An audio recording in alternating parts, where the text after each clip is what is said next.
Bonjour à toutes et à tous, je vous retrouve aujourd'hui pour une slider card, autrement dit une carte coulissante. Nous allons utiliser la presse de tampons, la presse de précision pour tampons, des tampons MFT, les feutres à alcool, les encres Distress, la poudre à embosser, pour une toute mignonne carte avec des couleurs que j'aime beaucoup, un petit peu vintage, enfin disons pas trop saturées en couleurs, mais colorées quand même, voilà. Cette carte me ressemble beaucoup, je trouve. Alors je commence par prendre une planche de tampon MFT. Elle est placée correctement sur une chute de papier Nina Solar White. Et je prends de l'encre hybride MFT, que vous pouvez également prendre de l'encre Memento, puisqu'ici le but est de faire une colorisation au feutre à alcool. Et je me place dans ma presse à tampons, alors non pas pour la précision de la position des chouettes cette fois-ci, mais pour avoir la possibilité de retamponner à volonté, d'autant plus que ce tampon n'ayant encore jamais servi, le premier tamponnage n'est jamais vraiment parfait, ça c'est normal, donc voilà, il m'en faut un deuxième passage, et c'est bien impossible de faire ça sans la presse de précision pour tampons.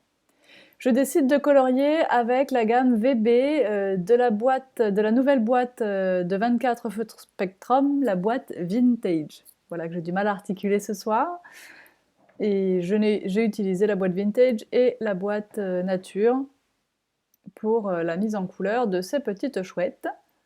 Alors avec les VB c'est bien, il y en a 3, donc je vais commencer par le 1, le plus clair. Puis là, vous me voyez passer le 2, et je décide que la lumière sera centrale sur cette petite chouette. Vous ne l'avez pas vu sur la carte finale, parce qu'en fait, je l'ai collé à l'intérieur de la carte, et j'ai oublié de vous montrer ça. Je reprends le 1 pour fondre le 2 dans le 1. C'est vraiment un coloriage plus que basique, ici, à 3 couleurs, avec des formes très simples, pas trop de détails. Donc c'est parfait pour s'entraîner, pour se faire la main, c'est vraiment idéal pour vous qui éventuellement débutez avec vos feutres. C'est bien aussi pour bien apprivoiser les nouvelles couleurs qu'on aurait dans une collection. Donc là je repasse le 2 dans le 3, puis je repasse le 1 un peu partout, voilà, pour terminer le fondu. Je vous montre la deuxième petite chouette que je fais avec les mêmes couleurs. Je décide cette fois de faire une ombre un petit peu différente. Et je ne vais pas colorier les petits décors qui sont sur son bidou, ces petites ailes, enfin écailles, je sais pas, ouais, ailes, il n'y a pas d'écailles, c'est une chouette. Donc je les évite le plus possible. On n'oublie pas que si on déborde un peu, ça m'est arrivé pendant le coloriage de cette carte, on prend si on l'a, on prend le blender, c'est-à-dire le feutre transparent, pour venir gommer, entre guillemets, les petites bavures de couleur. Donc ici je passe au VB2, et je vais l'appliquer sur à peu près la moitié de la tête de la chouette, et puis en bas à gauche. Donc là, je vais imaginer que la couleur, elle vient de la droite. Alors c'est vraiment seulement pour m'amuser à dire que je fais pas le même genre de dégradé que l'autre, parce que ça n'a aucune importance au final sur la carte. Ce que je veux, c'est avoir un joli coloriage, hein, c'est tout. Donc un coloriage nuancé, pour moi, c'est ça, un joli coloriage. Ici, je reprends le 1 pour fondre le 2 dans le 1. Je vais maintenant prendre le 3 pour la partie la plus à gauche de la chouette. N'oubliez pas qu'ici, la vitesse de la vidéo est multipliée par 2. Il est hors de question de faire ça à cette vitesse-là en temps réel.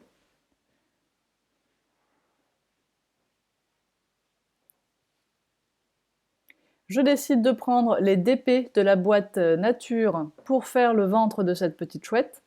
Je prendrai des roses qui sont des PV pour faire les plumes des autres petites chouettes. C'est bizarre PV pour nous en français, pour une jolie couleur, mais bon.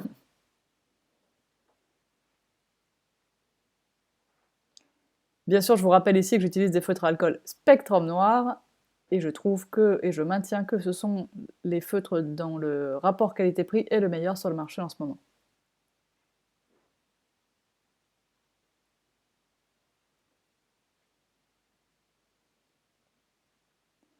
Voilà, donc là c'est la même technique, il y a 3 couleurs, donc, et les 3 sont dans le bon ordre, donc 1, 2, 3. J'ai évidemment pas changé la source de la lumière, puisque ça serait difficile d'avoir une seule chouette exposée de 2 façons différentes. Je prends maintenant une paire de ciseaux pour détourer mes petites chouettes, et à cause de leurs petites pattes, je vais laisser un petit bord blanc, sinon j'aurais été bien incapable de découper autour des pattes. Bon, on peut aussi décider de supprimer les pattes, hein, c'est pas très grave. Bien sûr, toutes les marques de tampons, enfin MFT les premiers, vendent les die assortis aux tampons. Alors si vous les voulez, les die, pour détourer vos tampons, n'hésitez pas à me les demander, mais je ne les aurai jamais systématiquement en boutique parce que je trouve que l'investissement est un peu lourd pour quelque chose qu'on réalise quand même assez facilement avec une paire de ciseaux. Donc je ne les ai jamais, sauf si on me les demande, voilà. Je prends ici le die Slider Card, je ne sais plus son numéro, je crois que c'est MFT 899, il me semble. Donc dans ce lot, vous avez plusieurs encoches et quelques collines, et puis 2 petits disques, vous allez voir à quoi ils servent. Donc ici, je place sur mon fond de carte et je découpe dans ma Cuttlebug l'encoche, enfin voilà, la rainure. J'ai découpé les 2 petits ronds blancs grâce à un petit élément du die, vous le voyez ici à droite, et je colle sur l'un des petits ronds blancs un accessoire pour slider card, 100% tout en colle. Ça vous permet de faire des économies par rapport aux vrais accessoires vendus par MFT, et franchement ça fonctionne tout à fait aussi bien. Alors je décide de colorer mon fond de carte avec 2 encres Distress, ici ça sera la Bundle Sage, un vert vintage absolument parfait à mon goût, et un Stormy Sky, un bleu pas trop vif, pas trop foncé, voilà, juste comme il faut. Et bien sûr, les couleurs se fondent particulièrement facilement, d'autant qu'ici j'ai un papier blanc structure lin, les couleurs se fondent encore mieux. Par contre, je dois dire que la Distress est un petit peu longue à sécher sur ce papier, il faudra donc être prudent parce que juste après on fera de l'embossage. J'ajoute un petit cadre en Ground Espresso pour avoir un contraste bien foncé tout autour. Et je vais sécher ceci avec mon pistolet à embosser, de façon à pouvoir, avec le stylo de colle qui était inclus dans votre box de décembre, on le réamorce tranquillement et on fait une espèce de petit cadre avec des coups de crayon relativement aléatoires. En anglais, nous dirions sketchy. Vous voyez sur la droite comment je m'y prends pour réamorcer mon crayon. Et faites bien attention parce que la colle est vraiment transparente, on a vraiment l'impression qu'il n'y en a pas. Et je vous assure, il y en a. Mettez votre doigt dessus, vous verrez, c'est collant. Et là, voilà, on passe la colle et nos poudres à embosser et on fait fondre nos poudres. Alors je vous ai abrégé tout ça parce que si vous ne connaissez pas les techniques de l'embossage, vous trouverez sur ma chaîne et sur celle de Laetitia des vidéos bien plus détaillées sur ce sujet. Ici, je prends mon petit tampon 100% tout en colle Bisou, je le place à l'endroit où je veux, je me sers de ma presse de précision pour être sûr de le tamponner comme il faut et de pouvoir réancrer au besoin. La presse de précision We Are Memory Keepers a cet avantage de s'adapter à n'importe quel tampon, puisque sa charnière s'adapte à la hauteur du tampon qu'on met dedans. Donc que le tampon soit clear, cling, que la mousse du tampon soit épaisse ou fine, peu importe, la presse sera toujours très efficace. Ici, j'ai choisi de la poudre embossée cuivre.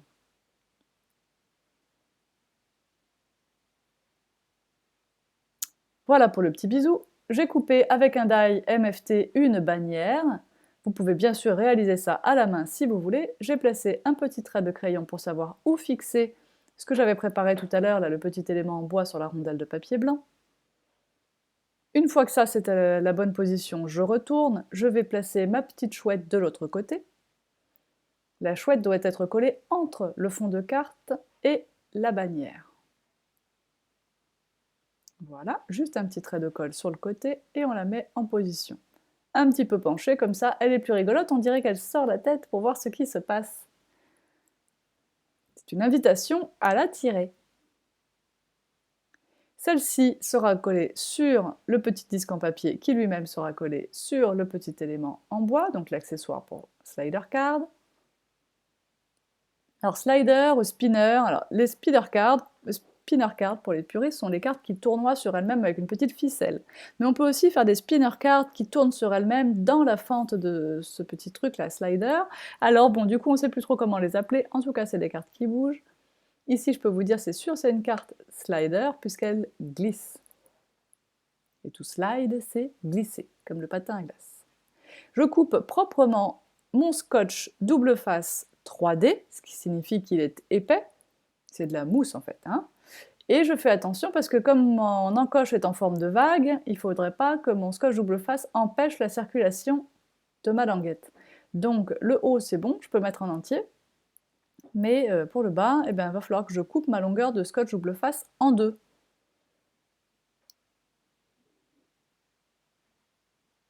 Hop, et je coupe en deux. Et bien sûr, je ne mets pas à la poubelle le reste, hein. Je le re-scotche sur mon rouleau et ça me servira la prochaine fois. Alors ici, je coupe un tout petit morceau qui dépasse, faisons attention à nos finitions. J'enlève les protections du scotch en haut. En bas, j'en enlève juste un petit bout et je plie. Ce sera juste pour pouvoir les attraper quand ma carte sera bien en place. Voilà. Je vais déjà commencer par coller ce qui est bien en place là-haut. Et ensuite, j'enlève, je tire ce qui est sur le bas et je colle le bas. Voilà, je trouve ça plus facile comme ça. Et vous voyez que ça se tire très bien. Nous allons maintenant quand même placer une petite flèche, parce que même si c'est facile à comprendre, on peut inciter encore plus à venir tirer cette petite carte. La flèche est elle aussi dans la planche tampon avec les chouettes MFT. Une fois qu'on a réalisé la bonne incurvation suivant notre fente, alors on met l'encre sur la flèche et c'est parti. Nous allons maintenant décorer la tirette. J'ai pris 3 petits cœurs qui, eux aussi, sont sur la planche tampon chouette. Elle est vraiment géniale, cette planche tampon, il y a beaucoup de choses à réutiliser. Toujours de l'encre hybride pour ma part, puisque j'ai adopté celle-ci maintenant. Vous prenez, si vous voulez, de l'encre Memento, si vous l'avez, parce que je vais colorier les cœurs avec les feutres à alcool. Et je vais prendre la couleur mauve, ce sont les DP. De la boîte de 24 feutres nature. Faut pas que je dise de bêtises, c'est bien cela. Ou vintage d'ailleurs. Oh ben non, si ça se trouve, je vous dis une bêtise, je ne sais plus. C'est soit nature, soit vintage. Donc je colorie d'abord tous les cœurs avec la couleur la plus claire, puis je prends la couleur intermédiaire pour faire les parties gauche des cœurs. Je décide que l'ombre vient de la carte, la lumière vient de la droite, puisqu'on tire, ça me paraissait logique.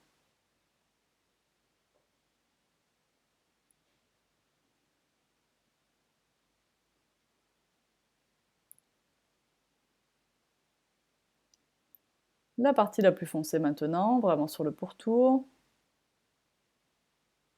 On fait très attention avec les feutres à alcool dans le papier structure lin parce que ce papier n'est pas vraiment fait pour le coloriage au feutre et du coup ça peut baver un petit peu. Donc on ne s'approche pas trop des bords et on ne met pas trop d'encre. Enfin, pas trop de feutre. J'ai découpé des petits nuages avec un die nuage MFT. Je vais les coller avec mon stylo colle. J'en avais un qui était coupé, bah, tant mieux, je l'utilise. Hop, pas de perte. Et je colle mes 3 petits nuages qui habillent très simplement et qui apportent un petit peu de contraste blanc, donc de lumière, dans le haut de ma carte, qui aurait eu une tendance à être un petit peu trop sombre sinon. Et voilà! C'est joli? Ça vous a plu? Bah, j'espère que vous allez le faire et je vous dis à très très bientôt pour une prochaine carte. Ah bien sûr, on n'oublie pas le pinceau à paillettes sur la petite chouette, ça serait vraiment vraiment un crime de ne pas le mettre. Vous retrouverez tous les liens des articles que j'ai utilisés dans cette carte sur le blog, tout en colle. Je vous fais, ça sera plus simple je trouve pour moi en tout cas que de mettre les liens dans la barre d'infos. Pour terminer, j'avais oublié dis donc, je vous fais la démonstration de l'Envelope Box Creator, qui est depuis toujours le seul et unique outil que j'utilise pour fabriquer les enveloppes, puisque vous avez bien compris quand même que nos cartes, on ne les fait pas aux mesures des enveloppes, mais on fait nos enveloppes à la mesure de nos cartes. Enfin moi je préfère faire comme ça. Donc là j'ai mesuré ma carte, elle fait 11 par 18, et je veux une carte épaisse. Alors je prends le tableau à double entrée qui est fourni dans la planche, et je sais quelle dimension je dois couper, donc on part toujours d'un carré de papier. Ici, pour la dimension de l'enveloppe que je veux, j'ai besoin d'un morceau de papier de 23,7 par 23,7 et on m'indique que je dois utiliser les repères E et F. Donc je fais mes petites rainures dans le repère E déjà, dans la position 0 et dans la position 1 puisque je veux une carte épaisse, mais si on voulait une carte plate, on aurait fait un seul trait par côté. Et puis la marque F pour les deux autres côtés. Je n'aurai ensuite plus qu'à marquer mes plis, à couper les coins et à coller. Ma foi, ça me paraît simple. Et c'est vraiment, je voulais vous le montrer quand même en vidéo, parce qu'on me demande souvent quand je vends cet article, je le vends d'ailleurs très souvent, comment ça marche, mais je dis c'est bête comme chou, je dis il faut absolument que je fasse une vidéo un jour là-dessus. Donc on coupe les coins. Alors ça sera pour les coins du haut de l'enveloppe, j'enlève tout le coin. Pour les coins du bas de l'enveloppe, eh bien, je vais garder des languettes à coller pour bien fermer mon enveloppe jusqu'au bout. Donc je vais fermer, hop, vous voyez exactement ce que je coupe. Et de toute façon, tout est absolument expliqué de façon très claire avec des photos et en français dans le petit manuel fourni avec la planche. Maintenant que j'ai marqué mes plis, je les écrase au plioir. Alors il est juste important d'être rigoureux dans la coupe de son papier, que les angles soient bien droits, et dans le positionnement sur la plaque, mais il y a des repères, de toute façon des guides, pour vous permettre de bloquer votre papier en position.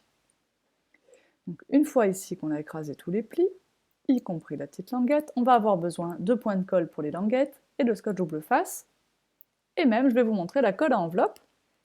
Voilà comment ça se pliera. Hop, tout simplement.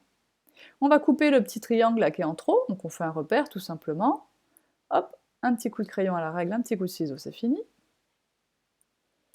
Un petit peu de scotch double face, alors il faut vraiment prendre du 3 mm par contre, hein. Ça c'est important. Sinon vous allez avoir du scotch qui reste à l'intérieur de l'enveloppe et ça va coller votre carte à l'intérieur de l'enveloppe. Donc je prends le scotch extra fort parce que ben voilà, on ne veut pas que notre enveloppe elle se rouvre par inadvertance. Donc je prends du 3 mm rouge. Là je prends un point de colle de 3 mm pour mettre sur la petite languette là en bas. Hop. Il y en a qui laissent la petite languette en haut aussi. Bon, moi je préfère l'enlever en haut, je trouve ça plus facile. Donc je colle ma languette à l'intérieur de l'enveloppe. Je vais ensuite enlever les protections du scotch double face.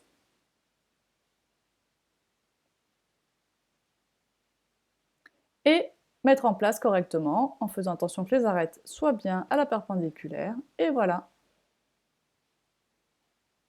Mon enveloppe est formée. Alors pour le haut de l'enveloppe, comme souvent je vends mes cartes, j'aime bien que ça soit prêt à coller, quoi, comme les enveloppes qu'on n'a plus qu'à mouiller pour que ça colle. Eh bien, il existe une colle hein, pour ça. C'est la même marque que la plaque à enveloppe d'ailleurs. Et donc un petit coup de pinceau, une petite languette de colle ici. Alors si je collais tout de suite, eh ben, ça collerait, ça c'est sûr. C'est pas ce que je veux. Moi ce que je veux c'est laisser sécher cette colle. Et plus tard, quand j'aurai besoin de fermer l'enveloppe, eh bien je n'aurai plus qu'à l'humidifier avec une petite éponge ou avec votre salive comme vous voudrez. Et l'enveloppe pourra fermer. Voilà, je vous dis à très bientôt. N'oubliez pas le blog pour les liens. Bye bye.